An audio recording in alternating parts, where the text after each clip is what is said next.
میں ضروری سمجھتا ہوں معذرت کے ساتھ یہ جو دعات کی تنخواہوں کا یا ان کے بنیادی اخراجات کی فراہمی کا مسئلہ ہے، میرا اپنا مشورہ یہ ہے کہ جیسے ہم دعوت کے لیے ذہن سازی کرتے ہیں، دعات کی کفالت کے لیے بھی اہل ثروت کی ذہن سازی کرنے کی ضرورت ہے۔ جیسے شیخ نے کہا، بہت اچھی بات کہی کہ جمعیت چونکہ وہ اوپر ہے اور ہر جگہ اہل ثروت کون ہے وہ جانتے ہیں، ہر علاقے کے اپنے علماء کی کفالت وہاں سے کروانے کے لیے تھوڑی سی محنت کرے تو بہت بڑا کام ہو سکتا ہے۔ پچھلے دنوں ایک خبر میری نظر سے گزری، اس کے بعد میں نے کچھ لکھنا چاہا تو بھی مجھے لگا لکھنا چاہیے، اور پھر دوسری طرف دیکھا تو کہا نہیں یہ نہیں لکھنا چاہیے، تو اسی تردد میں وقت نکل گیا۔ میں ایک سنا دیتا ہوں آپ کو مختصر۔ بنگلور کے اندر پچھلے دنوں ہفتہ 10 دن یا 15 دن پہلے کہیے کہ یہ جو صفائی کا عملہ ہوتا ہے نا، صفائی کرمچاری جن کو کہتے ہیں، صفائی کا عملہ، وہ احتجاج پہ بیٹھا بنگلور کے فریڈم پارک میں۔ ان کا احتجاج کیا ہے؟ ان کی تنخواہ جو ہے ماہانہ 18,000 روپے حکومت سے ان کو ملتی ہے۔ ان کا احتجاج یہ ہے کہ 18,000 روپے ہمارے لیے ناکافی ہے، ہماری تنخواہ بڑھائی جائے۔ بنگلور کے ایک مسلم ایم ایل اے ان کے ساتھ شریک ہوئے، اور شریک ہو کر انہوں نے کہا کہ مجھے جو ہے میرا اپنا مطالبہ یہ کہ حکومت ان کی تنخواہ ڈبل کرے، 18 کے بجائے 35-36 ہزار روپے ان کی تنخواہ دینی چاہیے۔ یہ خبر پڑھ کر مجھے بہت تکلیف ہوئی۔ کیوں ہوئی میں آپ کو بتاؤں گا تو آپ کو برا لگے گا، لیکن مجھے تھوڑا سا کہنے دیں، یہ بات میں بول دوں تو برا نہ مانے آپ۔ میں آپ کو مانتا ہوں کہ آپ ورثۃ الانبیاء ہیں، لیکن مجھے یہ سوچ کر افسوس ہوا کہ صفائی کرمچاری کی تنخواہ جو ہے جسے وہ ناکافی سمجھ رہے ہیں، بنگلور کی مسجدوں کے اکثر مساجد کے ائمہ کی تنخواہ اس سے کم ہے۔ یہ ہماری قوم کی حالت ہے۔ میں لکھنا چاہا اس پر، لیکن میرا دل نہیں مانا کہ میں ورثۃ الانبیاء کی ضروریات کو اجاگر کرنے کے لیے اتنے نچلی مثال کا استعمال کروں۔ میرا دل گوارا نہیں کہ میں اس لیے خاموش رہ گیا۔ ورنہ آپ سوچیں کہ آج بھی یہ جو دعات ہیں، اللہ ان کو جزائے خیر دے، ان کی قربانیوں کو دیکھ کے دل سے دعا تنہائیوں میں نکلتی ہے۔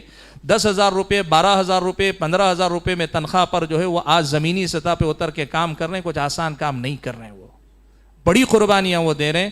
اللہ کرے ہماری یہ آواز ان اہل ثروت تک پہنچے جو اپنے اپنے علاقے میں اثر و رسوخ رکھتے ہیں۔ تھوڑی سی آپ کی توجہ سے 20 دعات کے مسائل حل ہو سکتے ہیں، اور جو بھی علماء ہیں جن کی کسی بھی صاحب ثروت سے ذرے اچھے تعلقات ہیں، آپ اس پر محنت کیجئے کہ آپ کے اہل ثروت آپ کے علاقے کے علماء کی کفالت کرے۔ میں یہ بھی کہنا چاہوں گا، ہمارے اپنے دعات میں بہت گھومتا پھرتا ہوں نا، تو اکثر ہمارے علماء مجھ سے کہتے ہیں، کیا کہتے ہیں پتہ ہے؟ کہ آپ جیسے علماء جب باہر سے آتے ہیں تو آپ کی عزت ہوتی ہے، آپ کی قدر ہوتے ہیں، آپ کو کھلاتے ہیں، پلاتے ہیں، تحفے تحائف شال وول سب دیتے ہیں، لیکن علاقائی علماء کو نظر انداز کیا جاتا ہے، اور یہ بھی سچ ہے، میں جانتا ہوں یہ بات۔ میں آپ کو کہنا چاہتا ہوں، آپ کے اصل علماء آپ کے علماء جو آپ کی بستی میں ہیں۔ ہم جیسے لوگ آتے ہیں ذرا سا آپ کی ہمت افزائی کرنے کے لیے، آپ کے جوش جذبے کو بڑھانے کے لیے آتے ہیں، ورنہ کام تو وہ کرتے ہیں جو صبح و شام آپ کو اللہ رسول کی بات پڑھاتے ہیں، جو آپ کے خطبات جمعہ دیتے ہیں، یا آپ کے میدان میں پہنچ کر آپ کی بستی میں گھوم پھر کر غیر مسلموں کو جو دعوت و تبلیغ کا کام آپ کی طرف سے وہ فرض کفایہ ادا کر رہے ہیں۔ آپ ان کی کفالت نہیں کر سکتے، ان کی ضرورتوں کو پورا نہیں کر سکتے۔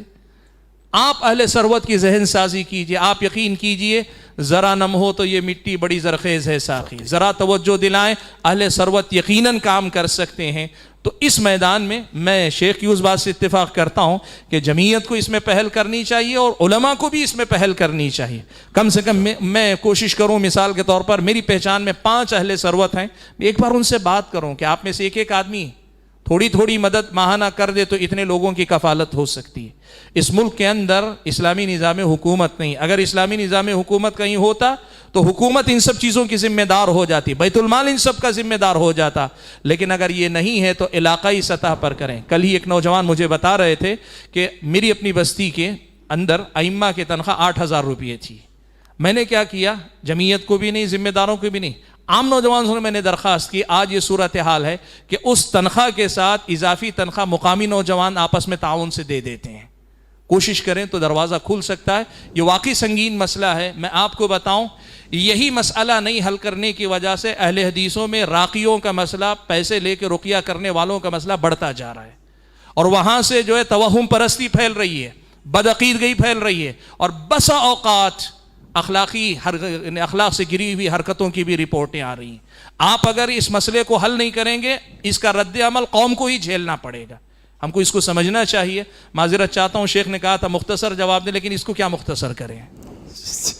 تو مجھے امید ہے انشاءاللہ کہ میری اس گفتگو کو، لمبی گفتگو کو آپ برداشت کریں گے. اللہ ہم اور آپ کو توفیق عطا فرمائے. آمین. جزاک اللہ.